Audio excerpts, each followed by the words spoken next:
교회 생활이 아니고 신앙 생활을 시작할 때 제일 필요한 게 뭘까요? 신앙 생활을 시작할 때 뿐만 아니라 신앙 생활을 오래 해도 늘 제일 필요한 게 뭘까요? 성경 말씀입니다. 믿음은 어디에서?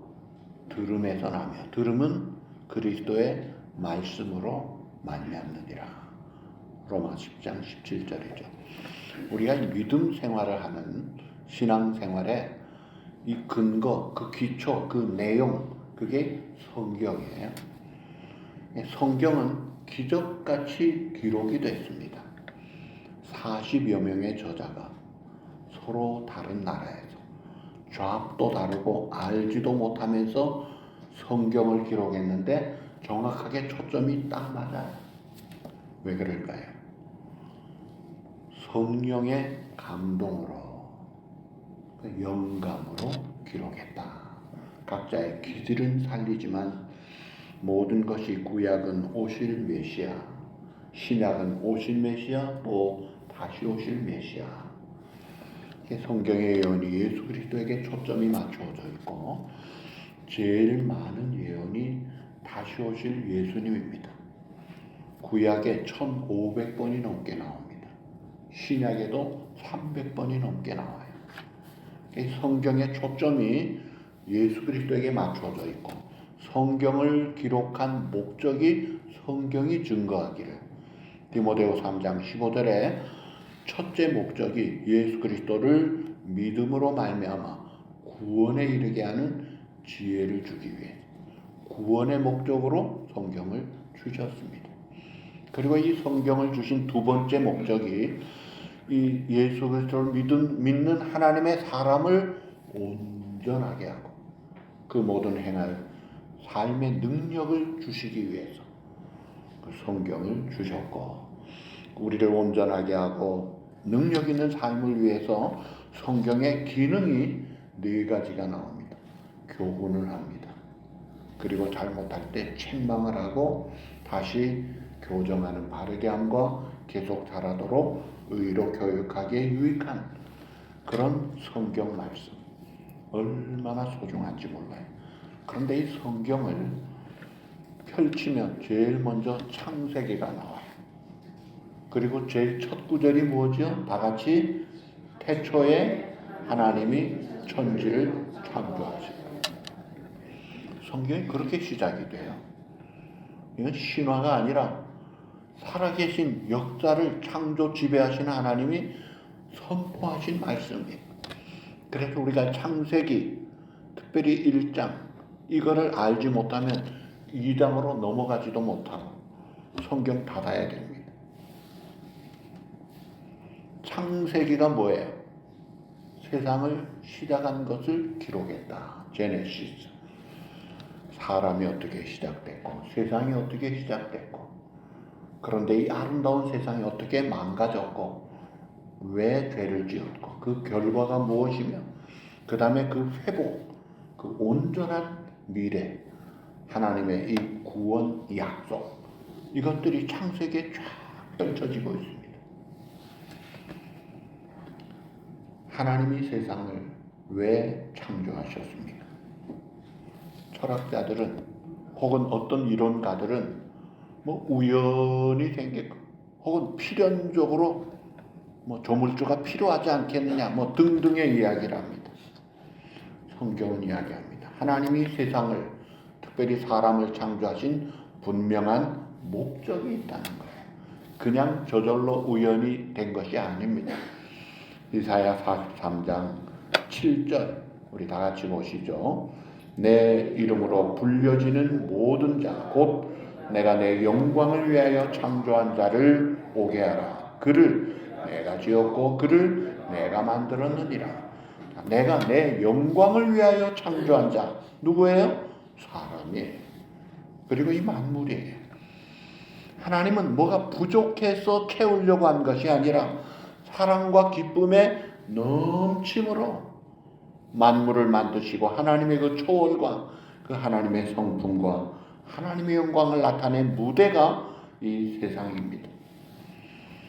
그래서 오늘 우리는 내가 그냥 태어난 것이 아니라 하나님의 영광을 드러낼 목적을 가진 존재로 세상에 온 것입니다. 자, 그러면서 이제 태초에 하나님이 천지를 창조하시니라. 첫째 날 3절에서 5절에 보니까 빛이 있으라. 이 빛은 생명의 근원이에요. 모든 생명이 빛을 받고 생명을 이어갑니다. 생명의 첫째 조건이 빛이에요. 그리고 만드신 후에 보시기에 좋았더라. 이 말은 하나님의 뜻대로 이루어진 것이 최상의 아름다움이라는 것을 표현합니다. 그래서 빛을 낮추러 어둠을 밤으로 칭하시고, 둘째 날에는 뭐예요? 하늘 위에 물, 하늘 아래 물로 분리하셨습니다. 이게 궁창 위에, 하늘 위에 물층이 있고 하늘 아래 물층. 하늘 아래 물층은 강과 바다를 말합니다. 그럼 하늘 위에 물층은 뭐예요? 그게 노아 홍수 시대 때 뚫리고 쏟아부어진 겁니다. 그래 그 다음부터는 구름이 이제 올라간 것뿐이죠. 그래서 노아 홍수 이전에는 하늘 위에 물층이 있었어요. 그래서 우주에서 들어오는 나쁜 광선들을 다 차단했습니다. 그리고 이 지구촌도 온실과 같았어요. 그래서 북극이나 남극에도 화석을 보면 아열대, 조개 이런 폐총들이 그냥 막 나오고 있는 거예요.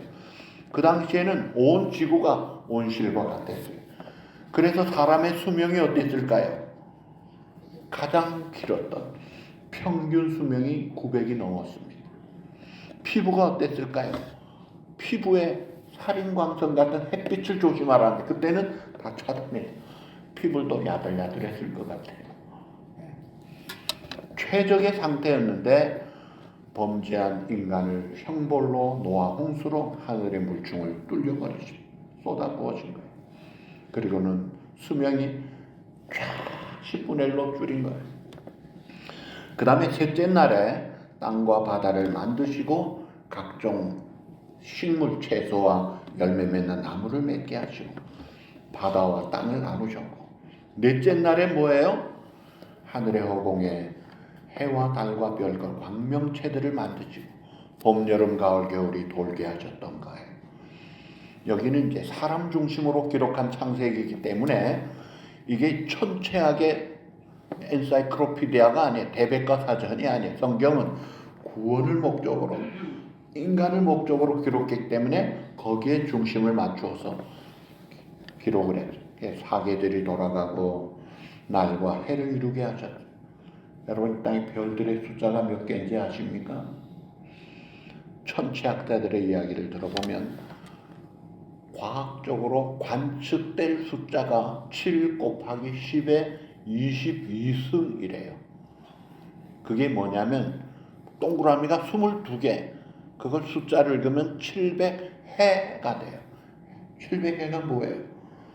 만이 만개면 억이 되고, 억이 만개면 뭐가 돼요?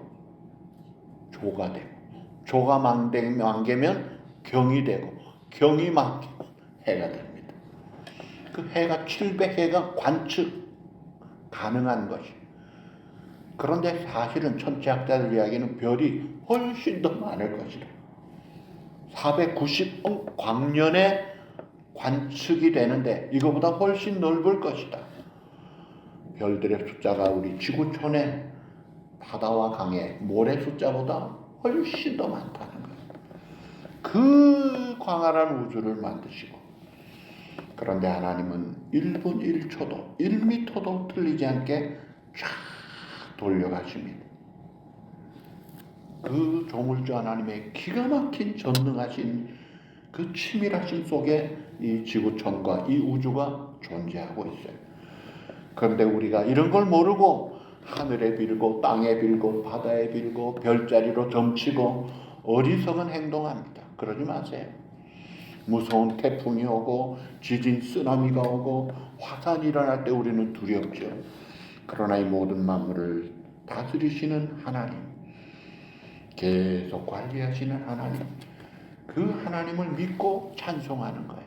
저 하늘의 별들, 주 하나님 지으신 모든 세계, 내 영혼이 찬송하네. 하이든의 천지 창조 합창해 보면 저 하늘은 주 영광 나타내고 궁창은 손으로 그 솜씨 보이네. 날은 날에게 이 말 전하고 그 밤 지나면 새밤이 오네. 어느 눈 없고 말씀 없어도 그 소리 온 누리 퍼지네. 온 세상 끝까지 다 이르네. 그 말씀 온 누리 퍼지네. 온 천지에 하나님의 지혜, 하나님의 솜씨, 하나님의 권능이 충만하다. 그게 천지 창조의 찬양입니다. 그 넷째 날에 해달별을 만드시고 다섯째 날에 바다의 물고기와 하늘의 새들을 만드시고 번성하게 하시고 여섯째 날에는 땅의 각종 짐승을 만드시고 번성하게 하셨어요. 그런데 주목할 점은 세상의 어떤 피조물도 우리의 숭배 대상이 될 수가 없습니다. 옛날에 우리 조상들 모를 때는 큰 고목나무 하나만 봐도 그 앞에 정한숨을 떠놓고 목욕제하고 복 주시오 그랬어요. 몰랐어요. 여러분, 나무가 복 줍니까? 태양이 복 줍니까? 해돋이 정월초하루에 그저 동해 강릉으로, 여기서는 또 몽탁으로 해 뜨는 거 보러 가자, 소원을 빌자 하는데 여러분, 해가 복을 주는 게 아닙니다. 피조물에 불과해요. 조물주 하나님만이 우리의 생명을 주관하시고 복을 주시는 줄 믿으시면 아멘. 오직 우리가 섬기고 높이고 존경하고 기도해야 될 분은 오직 하나님밖에 없습니다. 자, 이 만물을 창조하시고 마지막 여섯째 날에 하나님의 형상대로 사람을 창조하셨어요. 26절에 보시면 우리의 형상을 따라 우리의 모양대로 우리가 사람을 만들고, 하나님께서 만물을 다 마련하시고 제일 마지막 작품, 최고의 걸작품으로 이거는 다르게 세상 만물을 다스릴 수 있는, 만물을 초월하는 특별한 존재로 하나님의 형상을 따라 영적인 유일한 영적 존재로 만드셨어요. 그리고 이 인간에게 선택할 자유를 주셨어요. 만들었는데 로봇같이, 꼭두각시나 인형같이 조작된 거로만 움직이지 않고 내 스스로 선택할 자유를 가진 영적 존재로, 그러나 그 선택에 대한 책임을 지는 존재로 인간을 만드셨고, 또 윤리 감각이 있어서, 짐승들은 윤리 감각이 없어요. 사자가 소 먹으면서 아이고 불쌍해 안 됐어, 그런 거 없어요. 짐승들은 해결하는 게 없습니다. 근데 우리 인간은 윤리 감각이 있어서 하나님의 뜻을 내가 스스로 순종하고 살 수 있는 독특한 존재로 만드셨어요. 그래서 시편 8편 5절 거기 보시면 다 같이 그를 하나님보다 조금 못하게 하시고 영화와 존귀로 관을 씌우셨나이다. 여러분, 다른 생물들은요 죽여도 살인죄가 아니에요. 재물 손괴죄에 불과합니다. 근데 사람은요 한 사람만 죽여도 이거는 엄중한 살인죄로다. 근데 안타까운 것은 성경은 태아와 영아를 구별하지 않는데 수많은 애들의 자궁에서 무참히 태아가 살인당하고 있어요. 하나님의 뜻이 아닙니다. 아무리 천한 사람이라 다 존귀한 자예요. 사람은 존귀한 자라. 인권이 있고 존엄이 있어요. 탈북자들에게 어떻게 그 동네 인권이 없어요 했더니 하는 말, 인권이 뭐예요? 인권이란 말 들어보지도 못했어요. 아주 악질 나쁜 정권이에요. 여러분, 사람은 존귀한 존재예요. 그래서 함부로 멸시하지 마세요. 그 사람이 잘못했어도 그 잘못안을 퍼뜨려서 곤란에 빠뜨리지 마세요. 이거 다 하나님 앞에 잘못된 태도입니다. 따라합시다. 인간은 존귀한 존재입니다. 한 번 더. 나도 귀하고 당신도 귀합니다. 하나님이 우리를 극진한 존재로 창조하셨어요. 그리고 하나님의 창조에 특징이 있어요. 여기 2절에 보시면 혼돈이 조화를 이룹니다. 흑암이 광명을 이루고 혼돈이 조화를 이루고 공허가 충만하게 돼요. 어두움이 밝은 빛으로 혼돈, 가이오스, 이 혼돈이 코스모스 조화로 텅 빈 MT 공간이 풀필먼트 충만함으로 그리고 없는 것을 있게 하시고 무질서한 것에 질서를 세우신 하나님. 하나님은 질서의 하나님이셨어요. 고린도서 14장 35절 하나님은 무질서의 하나님이 아니시라. 그래서 하나님은 질서대로 살아가기를 원하십니다. 가정에서도 부모의 권위가 있어야 돼요. 자녀들이 부모를 공경할 때 그 가정은 복을 받습니다. 어느 사회나 이 육의 질서가 있어야 되고 사랑의 질서, 공의의 질서가 세워져야 되는 거예요. 나라도 법 질서가 있어야 나라답죠. 이 질서대로 사는 것을 하나님은 기뻐하시는 것입니다. 반대로 하나님의 뜻과 상관없이 질서를 무시하고 내 고집대로 내 생각대로 질서에서 떨어져 나가는 순간에 그 결과는 멸망입니다. 자, 그리고 이제 성경과 과학과의 관계를 보면 충돌이 아니고 조화예요. 조화. 진짜 충돌은 성경과 과학이 아니라 세속적인 세계관과 성경적 세계관이 충돌합니다. 기독교는 성경은 과학을 무시하지 않습니다. 사실 이 세상의 과학혁명의 기초는 기독교 세계관에서 나왔어요. 존귀한 존재다 이게. 너는 동물이 아니고 진화론의 유산이 아니고 특별한 존재라는 것을 가진 인간이 그래서 이 지성적인 존재이기 때문에 첨단 과학을 만들어내고 연구할 수 있어요.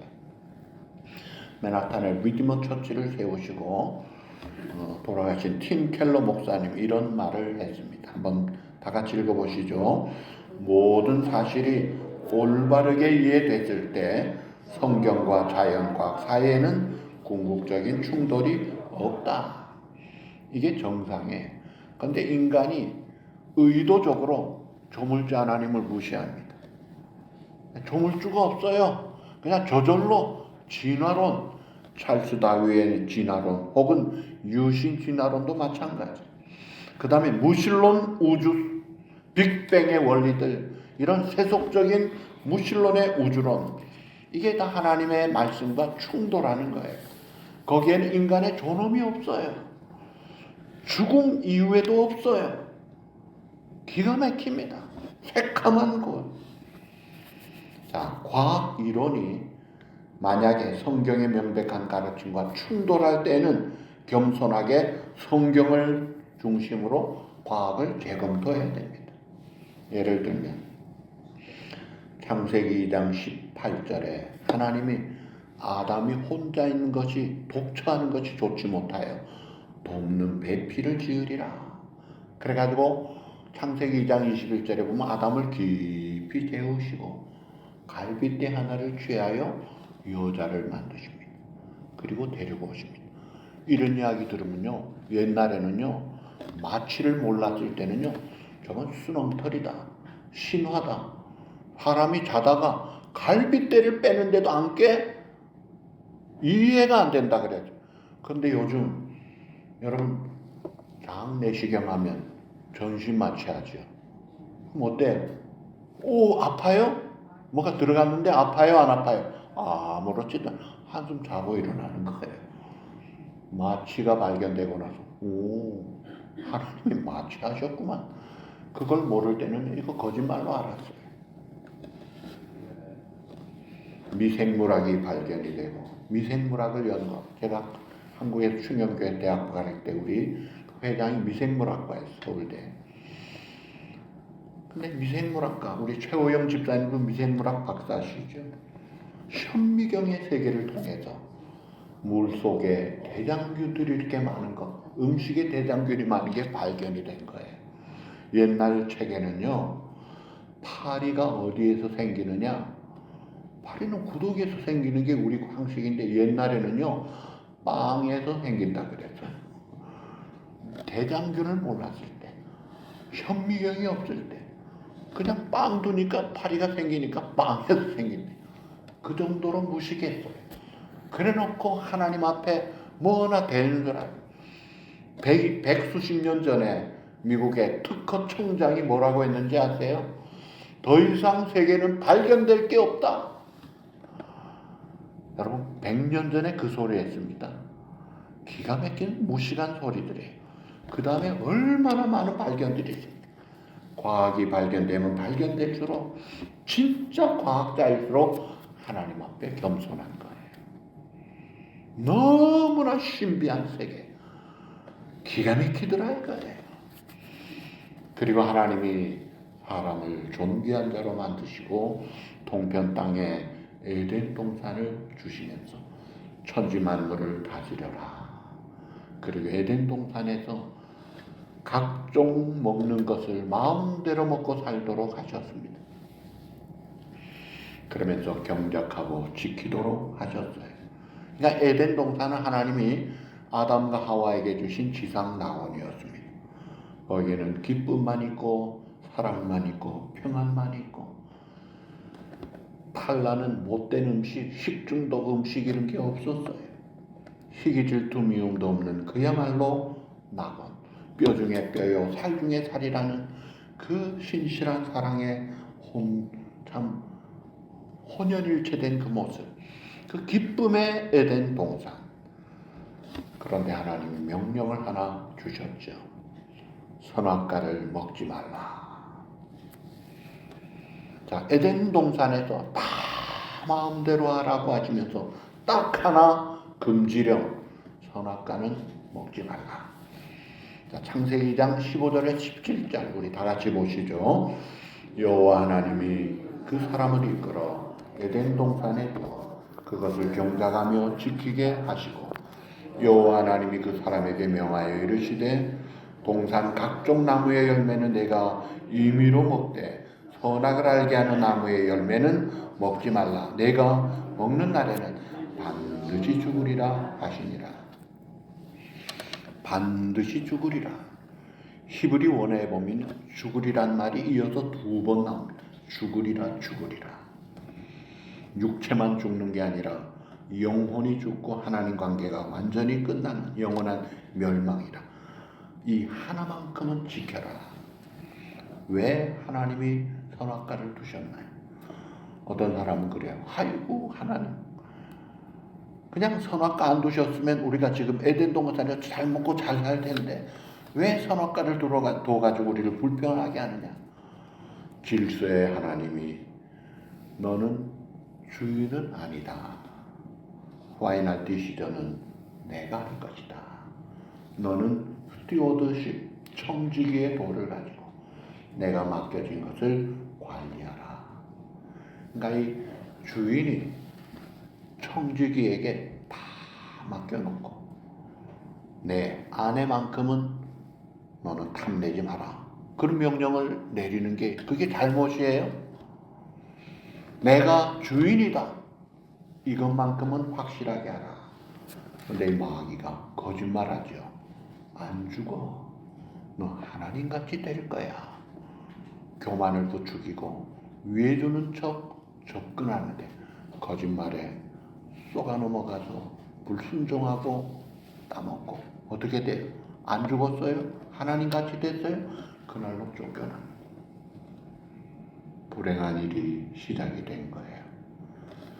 그래서 우리 하나님이 이 두려워 떠는 아담을 찾으셨을 때 아담이 무화과 잎으로 갑자기 부끄러운 걸 알고 가죽옷을 지어 입히시면서 여인의 후손이 뱀의 머리를 상하게 할 것이라. 메시아를 통한 확실한 구원의 복음을 주시면서 장차 이 구원의 완성될 그 길이 또 열리기 시작했어요. 그래서 하나님은 에덴 동산에서 쫓겨난 본질상 허물과 죄로 죽어버린 이 인류를 위해서 이제는 에덴 동산보다 더 완벽한, 훨씬 비교할 수 더 좋은 천국을 마련해 놓으신 거예요. 그래 놓고 우리의 죄를 예수님이 십자가에서 다 대신 담당하시고 우리는 다 죄를 이미 지었고 아담의 원죄를 타고나는 죄의 죄책 반면에 죄성까지 타고난 우리들, 그 죄 가운데서 살다가 영원히 죽을 우리들을 위해서 우리를 의존하지 아니하시고 동정녀 마리아의 몸을 빌려 독생자 예수님을 보내어 주시고 성자 하나님이 이 땅에 친히 오셔서 죄는 우리가 지었는데 벌을 대신 받으시고 심판을 대신 받으시고 진노와 저주의 죽음의 값을 대신 치러주시고 누구든지 그를 믿는 자는 영생을 얻도록 길을 열어주신 거예요.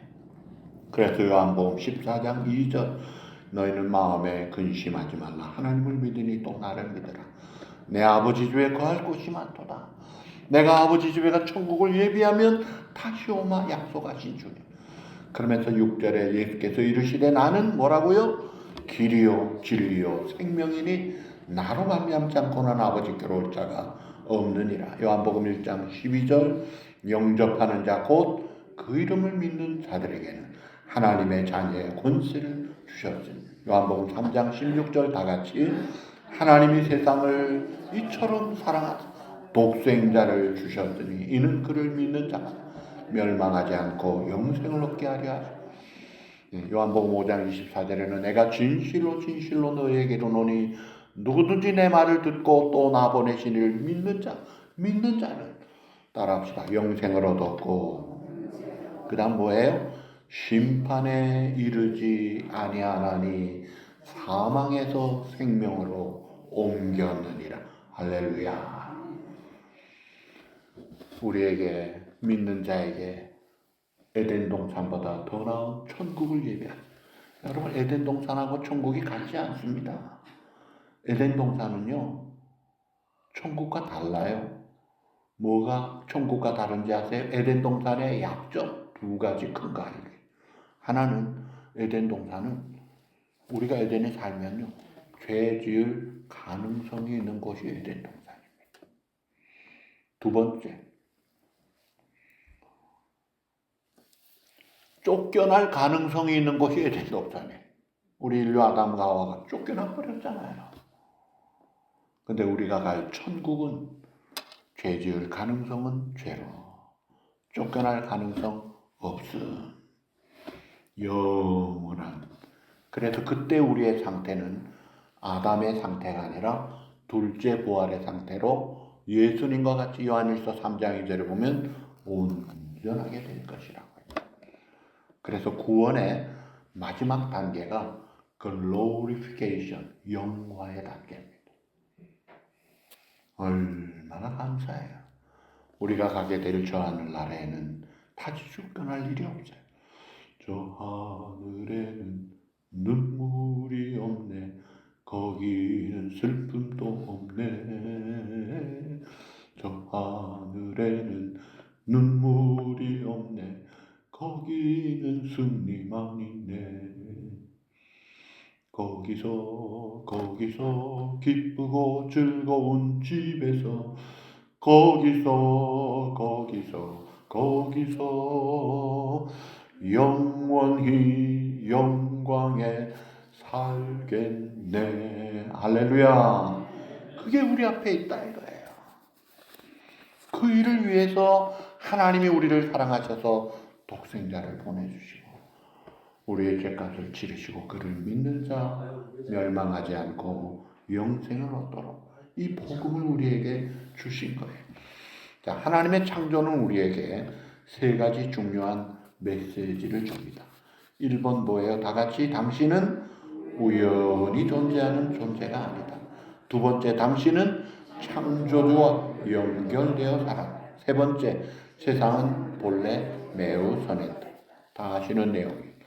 우리가 우연히 존재된 게 아니라 하나님의 목적을 따라, 그리고 우리가 창조주와 연결될 때 제대로 사는 거예요. 예수님도 그러셨죠. 내가 참 포도나무니 가지가 나무에 붙어 있어야 돼. 나를 떠나서는 너희가 아무것도 할 수 없느니라. 그러나 내 안에 거하고 내 말씀이 너희 안에 가면 무엇이든지 원하는 대로 구하라. 다 이루리라. 가지가 둥치에 붙어 있기만 하면 사는 거예요. 그리고 세상은 본래 선했습니다. 아름다웠습니다. 풍성했습니다. 너무나 좋았습니다. 이게 다 망가져버린 거예요. 박살이 나고 인간은 가장 전적 부패, 타락된 토탈 디프로버티, 전적 부패된 존재. 그래서 예수 그리스도 안에서 고린도서 5장 17절 누구든지 그리스도 안에 있으면 새로운 피조물이라. 이전 것은 지나갔으니 보라 새 것이 되었도다. 새롭게 회복해 나가시는 그 하나님의 역사에 우리가 지금 살고 있는 것입니다. 마지막, 말씀으로 세상을 창조하신 하나님. 세 가지 강조를 하고 마침. 첫째, 다 같이 하나님의 말씀의 능력과 권세. 하나님이 이 땅을 말씀으로 창조하셨어요. 무한한 능력이 있어요. 그 말씀이 세상을 만들 수도 있고 없앨 수도 있고 살릴 수도 있고 죽일 수도 있어요. 우리는 이 하나님의 말씀, 그 약속을 믿고 순종하면 살 뿐만이 아니라 승리와 풍성한 삶, 가장 영광스러운 삶을 살 줄로 믿으시면 아멘. 말씀을 믿고 사는 거예요. 두 번째, 지혜와 질서로 세상을 운행하신 주. 미세한 세계나 저 넓은 우주 공간이나 모든 세상을 하나님의 지혜와 질서로 하나님의 뜻 안에서 움직이고 있어요. 그래서 마지막 세 번째가 중요합니다. 다 같이 하나님의 지혜와 질서 안에서 가장 행복하다. 하나님의 질서로 들어오라 해요. 다 망가지면 하나님이 복음으로 예수 그리스도를 통해 내 안에 들어와서 하나님 중심, 성경 중심으로 살기를 원합니다. 하나님의 지혜와 질서 안에 있을 때 가장 행복한 자가 되는데, 인간은 본성이 타락됐잖아요. 부패했잖아요. 그것도 전적 부패. 예레미야 7장의 만물 중에 가장 부패된 게 인간 속성이에요. 그래서 그 성격대로는 안 된다 이거예요. 그래서 천부의 의지 없어서 손 들고 옵니다. 빈손 들고 앞에가 십자가를 붙듭니다. 주님밖에 없습니다. 그래서 주님을 내 마음에 모시고 이제는 참 궁궐이나 초막이나 내 주에 모신 곳이 천국이라는 거예요. 그래서 이 바른 질서를 회복하고 바른 믿음으로 바른 소망으로 그 풍성한 삶을 살아가는 복된 천지를 창조하신 하나님을 섬기는 아름다운 삶의 주인공들이 바로 여러분들이 되시기를 주님의 이름으로 축복합니다.